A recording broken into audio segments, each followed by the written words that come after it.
All right, let's talk lines for a minute. Notice this line 1 right here. So we would say this has a positive slope because if you were a small bug and you were walking on this line, you would be walking uphill. So we say that has a positive slope. So a slope that rises as you go from left to right has a positive slope. If the slope were going downhill as you go from left to right, that is a negative slope. So anyway, so here is line 1. It has a slope, and the slope is rise over run. It's how steep a line is. It's the vertical change divided by the horizontal change. So notice line 1 has a certain slope. And then notice that line 2 is steeper. It's steeper because it would be harder to walk up that hill than it would be to walk up this hill. So that's steeper. And then notice out of these three, line 3 is the steepest. So it's even steeper than line 2. So steep, steeper, steepest. That's the way that would go there. And then over here, notice that line 1 here is flat.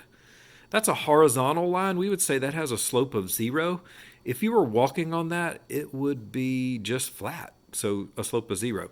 And then this line is said to have an undefined slope because it's vertical.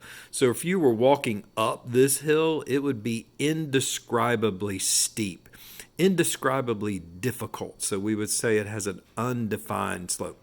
I used to say to students, if you were snow skiing, on a hill like this, and you were coming this way and you were snow skiing on that, that's steep and would be somewhat fun. But if you were snow skiing on this, since it's flat, that's really not skiing. That's walking on skis because it's flat. You wouldn't be having a whole lot of fun there. But if you were snow skiing on this, it would be like, ah! It's like a free fall to your death. It's undefined. That is an undefined slope. So that's how that works. Now down here, we have the slope formula. You should definitely memorize this immediately, if not sooner. The slope of a line is y sub 2 minus y sub 1 divided by x sub 2 minus x sub 1. And how that works is, notice when you have two ordered pairs here, this is an x and this is a y, and this is an x and this is a y. So what mathematicians did was they said, well, let's distinguish these. So let's call this x1 and y1 so no one will be confused about what we're talking about. If I just said, hey, what's x?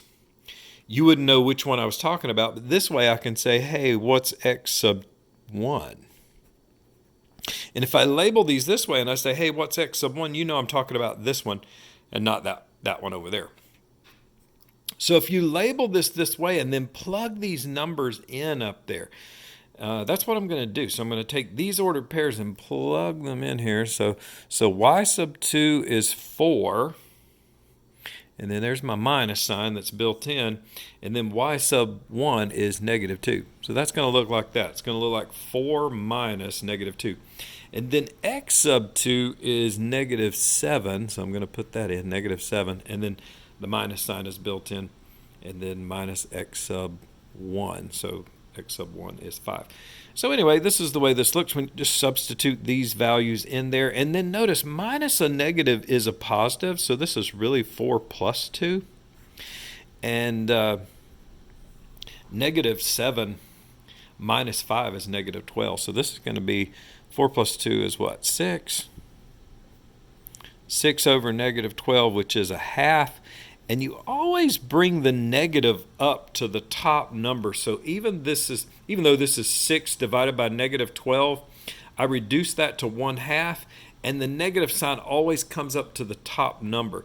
So we would say that the slope between these 2 points is negative 1/2. So we're going down 1 for every 2 units we're going over. So negative 1 over 2 is the slope. That brings up a point I think that happens a lot in mathematics, and I would say this. Negative 1/2 would be written as negative 1/2, but if you had 1 over negative 2, you would write that as negative 1/2, so it would get written with a negative up at the top.